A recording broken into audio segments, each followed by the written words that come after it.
जो ऐसे आए हैं, जो पेंटिंग्स आए हैं, उसके अंदर वो देखकर ही लगा कि बच्चों ने अल्हम्दुलिल्लाह बहुत मेहनत की है।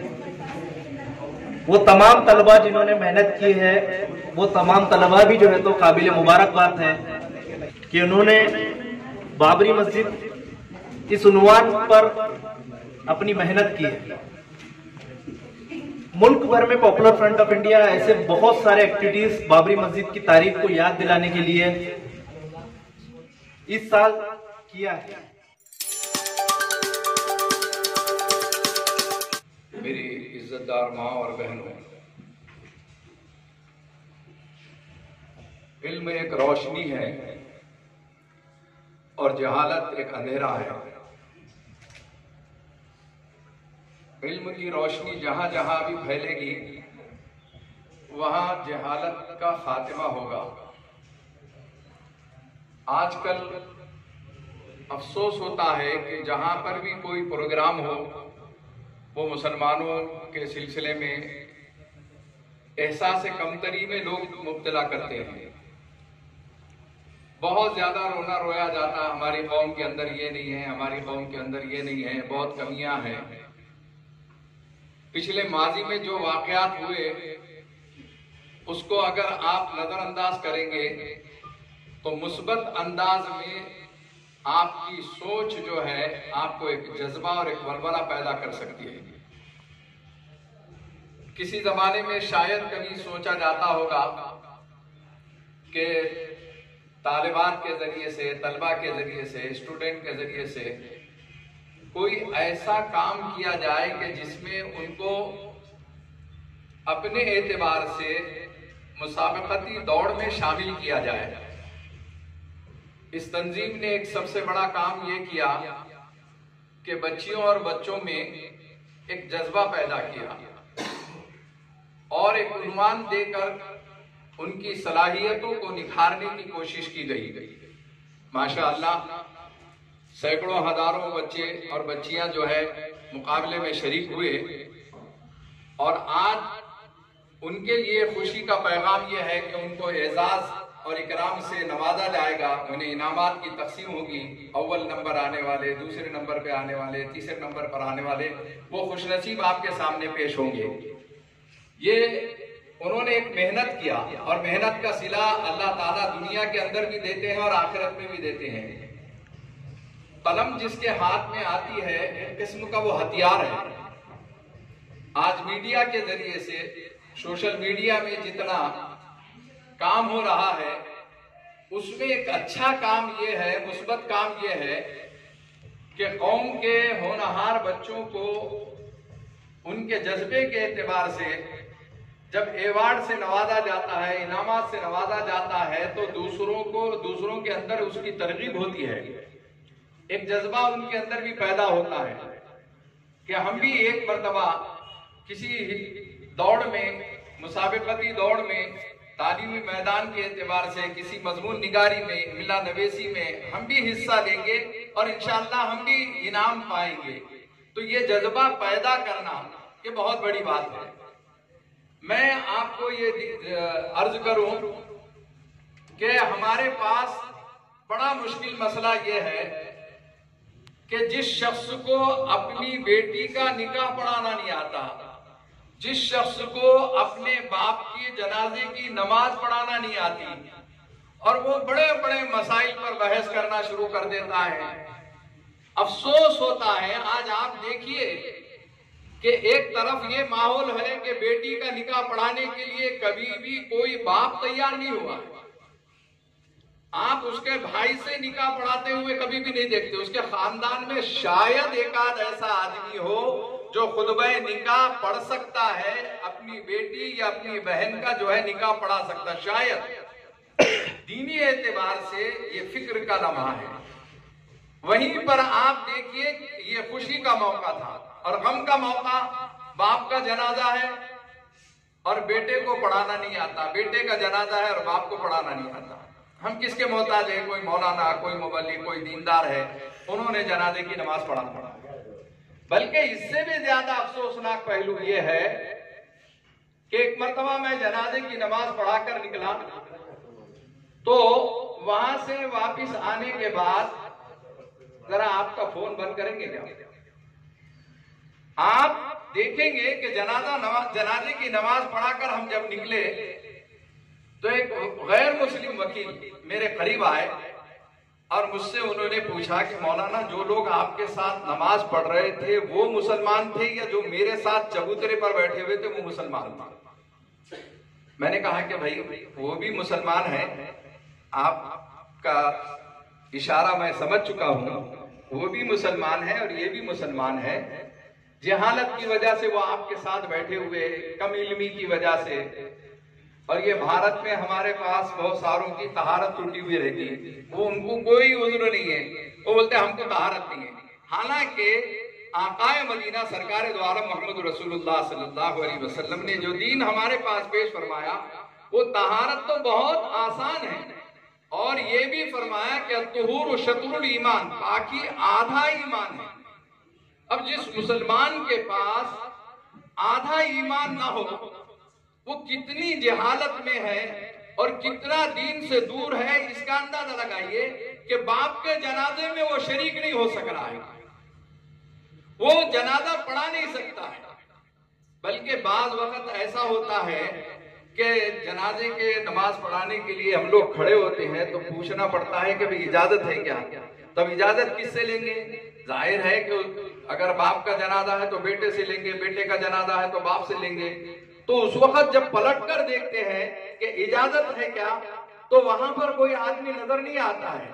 दूर से कोई हाथ उठाकर कहता है कि हाँ हाँ पढ़ा लीजिए बोले, तो मालूम ये हुआ कि वो उसका कोई रिश्तेदार है, जिम्मेदार है, उस खानदान का कोई सरपरस्त है।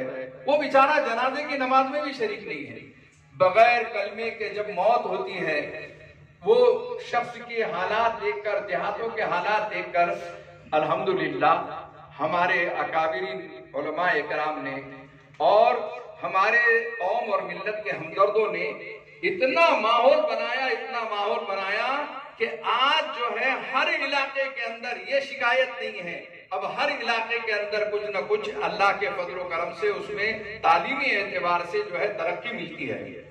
मैं अपनी बात को मुख्तसर करता हूं और मैं मुबारकबादी पेश करता हूं कि आपने एक बहुत बड़ा कारनामा अंजाम दिया, आपने एक उन्वान दिया जिससे उनके ईमान में निखार आता है और वो इस्लामी तारीख और शरई तारीख के यानी जो है ये मुताले में लग गए और उन बच्चियों और बच्चों ने मुताला करके इल्म के समंदर में से गोते लगाकर कुछ नमूने, कुछ दलाइल, कुछ सबूत और कोई एक अच्छी तहरीर के एतबार से इमला नवेसी का मुकाबला किया और उसमें वो अव्वल नंबर आए, दुवम नंबर आए, सुवम नंबर आए।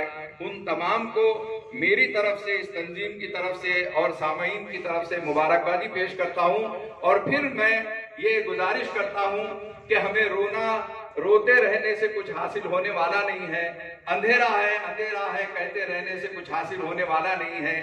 जिसकी जितनी हैसियत है उसके एतबार से एक मोमबत्ती जला दो आप, एक शमा रोशन कर दो आप, अंधेरे का खात्मा होगा।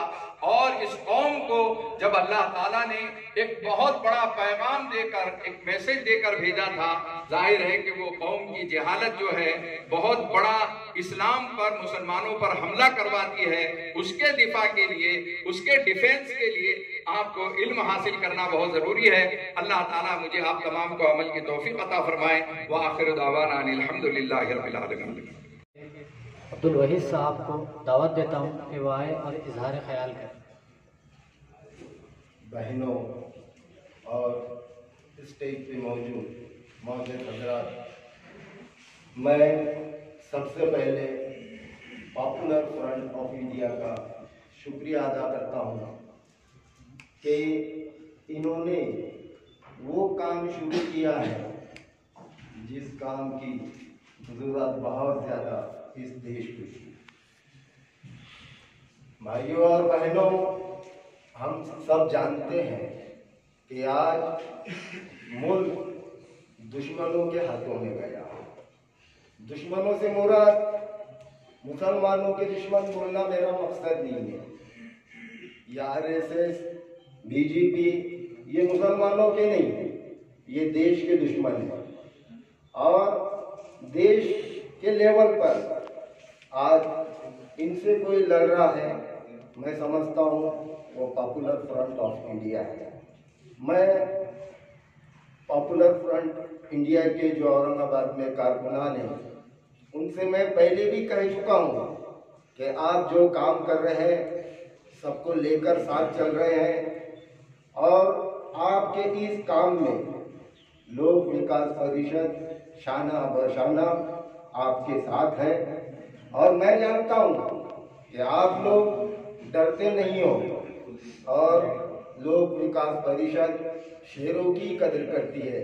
लोक विकास परिषद बुज़दिलों का साथ भी नहीं देती, क्योंकि अल्लाह रब्बुल इज़्ज़त का भी फरमान है, बुज़दिल और गाफिल मुसलमान नहीं हो सकता। आज जरूरत इस बात की है कि हम जिस चीज को खत्म करना चाहते हैं उसकी शुरुआत अपने पास से करें। हम जातिवाद को खत्म करना चाहते हैं तो सबसे पहले हम जातिवाद छोड़ें। ये मुल्क, ये देश हमारा है और इस मुल्क की हिफाजत के लिए, इस मुल्क की तरक्की के लिए यहाँ का मुसलमान शाना व शाना हर उस शख्स के साथ खड़ा है जो भी इस देश की दिफा के लिए काम करेगा। ये आरएसएस, बीजेपी के गद्दार, ये अंग्रेजों के साथी हुआ करते थे। ये देश के, इनको ना पहले मोहब्बत थी ना आज मोहब्बत है। पहले अंग्रेजों को खुश करने के लिए इन्होंने काम किया और आज तिजोरियां भरने के लिए ये मुसलमानों को सता रहे। मुसलमानों को सताने के पीछे वो हिंदू है या हिंदुत्ववादी हुकूमत हासिल करना चाहते, मकसद ये नहीं है। मकसद ये है कि हिंदुओं को दिखाना है, देखो हम मुसलमानों को कितनी तकलीफ दे रहे हैं, आप हमें वोट दीजिए, हमारे साथ रहिए। इसी तरीके से हम अपने अस्तित्व में जो अपने गद्दार हैं, जो बीजेपी के ही लोग हैं और हमारे अंदर मौजूद है, कौम की बम मारते हैं लेकिन कौम के लिए कुछ नहीं करते, ऐसे लोगों से भी हमें सतर्क रहने की जरूरत है। बस मेरी बात मैं यहीं पे खत्म करता हूँ और फिर से एक बार मुझे यहाँ बुलाने के लिए पॉपुलर फ्रंट ऑफ इंडिया का शुक्रिया अदा करता हूँ। अस्सलाम वालेकुम।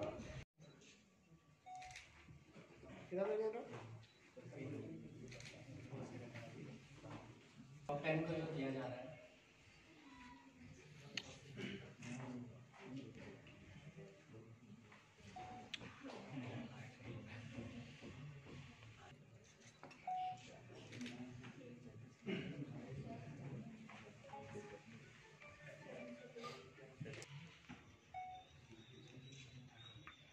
उसके बाद में निदा अमूदी उनसे दरख्वास्त करूँ।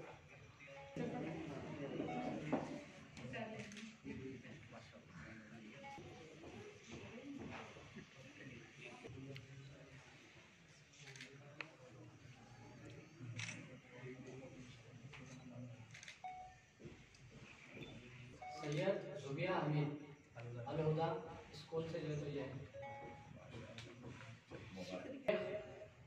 फरहान अजमेर स्कूल के शेख फरहान मौलाना इरफान मिल्ली साहब से मैं दरख्वास्त करता हूँ कि इन्हें इनाम पेश करें।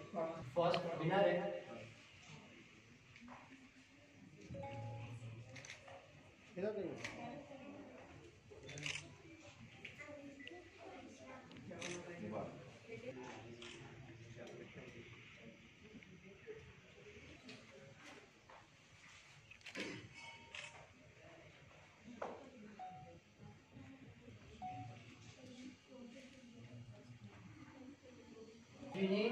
दिनकर बंसोड़े।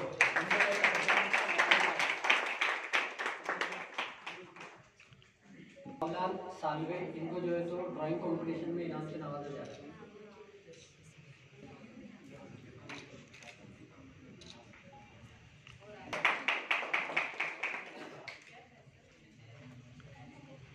थर्ड विनर है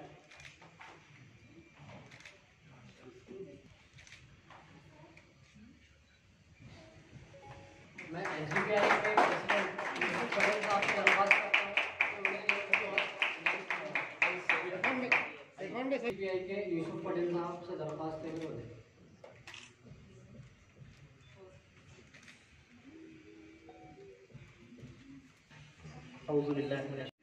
एक नाम बोले एक बार। शेख ज़ियाउद्दीन शेख अजहर।